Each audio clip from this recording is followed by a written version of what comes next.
Di sini saya akan mempraktikkan praktikum tentang simbiosis. Simbiosis itu terbagi menjadi 3. Yang pertama adalah simbiosis parasitisme, yang kedua simbiosis komensalisme, yang ketiga simbiosis mutualisme. Pertama adalah contoh simbiosis parasitisme seperti benalu atau lumut. Di sini lumut dengan benalu menumpang pada pohon mangga. Contoh yang kedua adalah simbiosis komensalisme, di mana anggrek menempel pada pohon mangga. Kupu-kupu adalah contoh simbiosis mutualisme. Saya akan mengamati pertumbuhan dan perkembangan pada tumbuhan, yaitu biji kacang hijau. Di sini saya telah mempersiapkan beberapa bahan. Ada gelas plastik, biji kacang hijau yang sudah saya rendam semalaman, air, gunting, dan tisu, di mana gunting digunakan untuk memotong-motong tisu. Ini penampakan biji kacang hijau yang sudah berusia 1-2 hari. Akarnya sudah mulai kelihatan tumbuh memanjang sepanjang setengah sentimeter. Di sini saya akan mengamati pertumbuhan dan perkembangan hewan, yaitu kucing. Kucing yang berusia 1 minggu, dia tidak bisa bergerak dan matanya belum bisa melihat. Berat tubuhnya sekitar 800 sampai 900 gram. Adapun kucing yang berusia 1 minggu atau sampai 3 minggu, bulunya pun belum bertambah banyak. Matanya masih tertutup. Dia bisa membuka mata sekitar 1 atau 2 minggu. Berat badannya pun meningkat menjadi 150 gram. Di sini saya akan membuat praktikum tentang ekosistem darat alami. Sini ada hutan, kemudian ada tanah, kemudian ada matahari, kemudian ada udara serta air. Ekosistem buatan seperti tanaman di dalam pot. Ini saya akan membuat praktikum tentang pengaruh deterjen pada perkecambahan. Ini adalah hari kedua selama 48 jam. Kita lihat peran perkecambahan.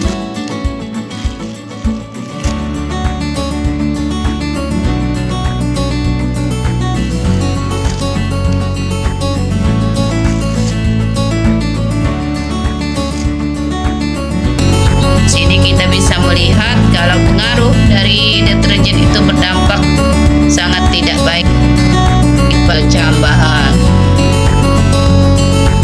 Di sini saya akan melakukan praktikum IPA tentang jenis zat makanan. Pertama ada sayur bening. Sini sayur bening isinya ada wortel, jagung, kol, daun cangkok, kemudian bihun. Wortel termasuk ke dalam vitamin, kol juga termasuk ke dalam vitamin, kemudian cangkok juga termasuk ke dalam vitamin, sedangkan bihun termasuk ke dalam karbohidrat. Jagung juga terdalam karbohidrat. Yang kedua ada tempe goreng. Tempe goreng termasuk ke dalam protein. Di sini ada telur rendang yang telah direbus, kemudian disayur rendang dengan santan. Telur termasuk ke dalam protein. Kemudian santan termasuk ke dalam lemak. Kemudian ada nasi. Nasi termasuk ke dalam karbohidrat. Sini ada sambal terasi. Sambal terasi termasuk ke dalam vitamin karena ada cabainya di sini. Kemudian ada buah-buahan. Buah-buahan ini termasuk ke dalam vitamin A. Kemudian ada susu. Susu mengandung kalsium dan protein. Demikianlah untuk menguji karbohidrat. Di sini saya sudah menyiapkan bahan-bahan. Di sini kita akan melakukan uji makanan tersebut. Kita akan tetesi minimal 3 tetes pada makanan tersebut.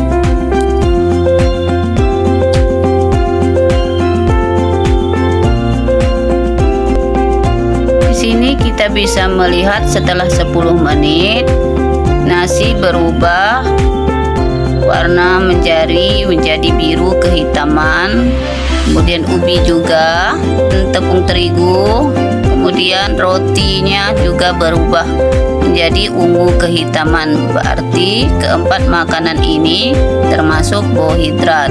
Uji lemak. Adapun bahan yang saya persiapkan adalah minyak, susu, santan, margarin, kemiri, wortel, kacang, seledri, dan singkong. Di sini saya juga sudah mempersiapkan kertas untuk meletakkan bahan-bahan makanan tersebut, dan ada buku untuk kesimpulan dari uji lemak. Setelah kita letakkan bahan makanan di atas kertas seperti ini,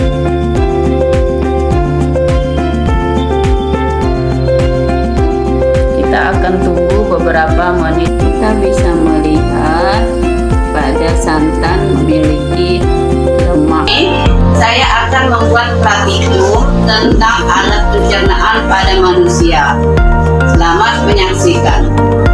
Kita melihat alat pencernaan pada manusia, yaitu yang pertama adalah mulut. Mulut adalah fungsinya mengunyah makanan dan mencampur dengan air liur. Adapun jenis pencernaan mulut adalah mekanik dan kimiawi. Sini saya akan melakukan praktikum IPA, yaitu gerak lurus beraturan. Selamat menyaksikan. Untuk pengamatan pengukuran awal, saya akan menggunakan jarak 0,24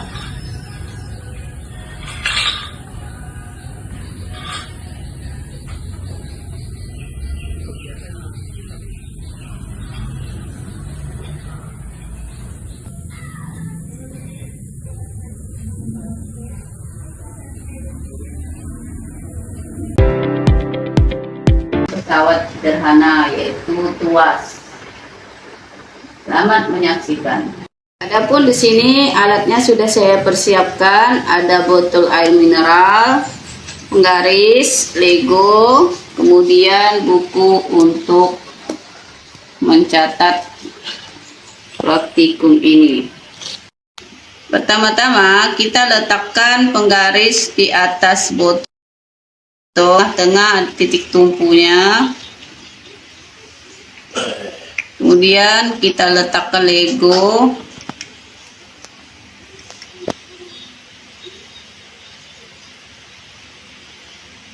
terlihat titik tumpunya di tengah-tengah 15 cm. Kemudian yang kedua, kita akan meletakkan Lego sebanyak di lengan beban. Dia akan bergeser menjadi 13,5 cm. Nah, di sini tuas adalah alat untuk mempermudah pekerjaan, mana yang digunakan untuk mengubah efek atau hasil dari suatu gaya.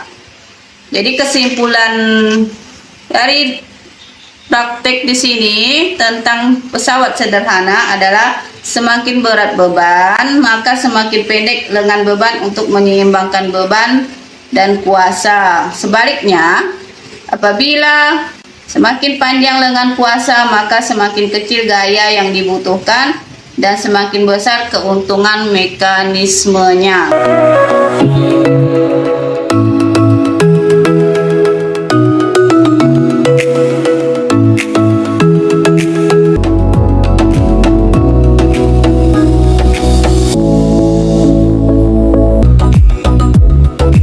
Di sini saya sudah mempersiapkan bahan, yaitu kertas sebanyak 3 lembar yang sudah saya lubangi, kemudian gelas biasa, gelas ink, sentar, plastik bening, dan lilin. Nah, di sini kita bisa melihat kalau cahaya bisa menembus benda bening seperti plastik yang bening ini. Dalam praktik kali ini saya sudah mempersiapkan penggaris, sendok, dan kaca spion. Pada cermin cekung, bayangan nyata terbentuk di depan cermin. Jika benda berada lebih dekat dari titik fokus, cermin cekung menghasilkan maya dan diperbesar seperti cermin rias. Pada lensa cembung, bayangan agak memperbesar. Bayangan nyata terbentuk di belakang lensa, sedangkan bayangan maya berada di depan lensa. Pada pengamatan kali ini menunjukkan bahwa lensa cembung dan cermin cekung sama-sama bersifat mengumpulkan cahaya. Namun keduanya membentuk bayangan dengan mekanisme berbeda.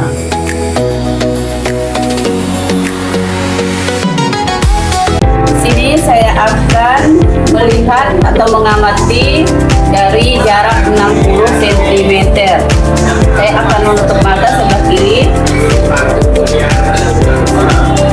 Bintik hitam masih nampak begitu jelas.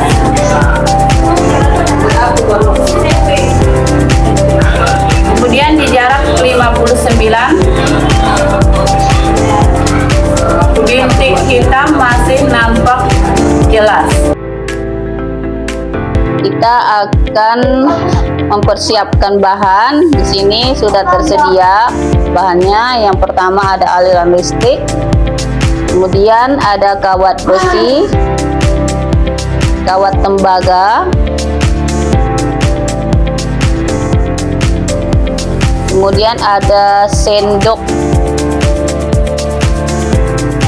ada kayu, kemudian karet penghapus, grafit pada pensil. Di sini ujung pensil ini namanya grafit. Kemudian ada kertas, tas plastik, kemudian air keran biasa, dan ini ada air keran yang di dalamnya ada garam.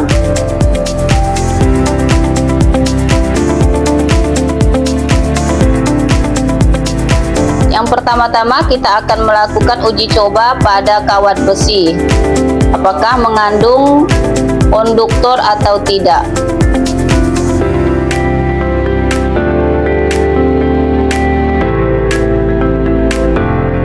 Nah, di sini kita bisa lihat kalau lampu itu menyala, kita hubungkan pada kawat besi, berarti kawat besinya mengandung konduktor.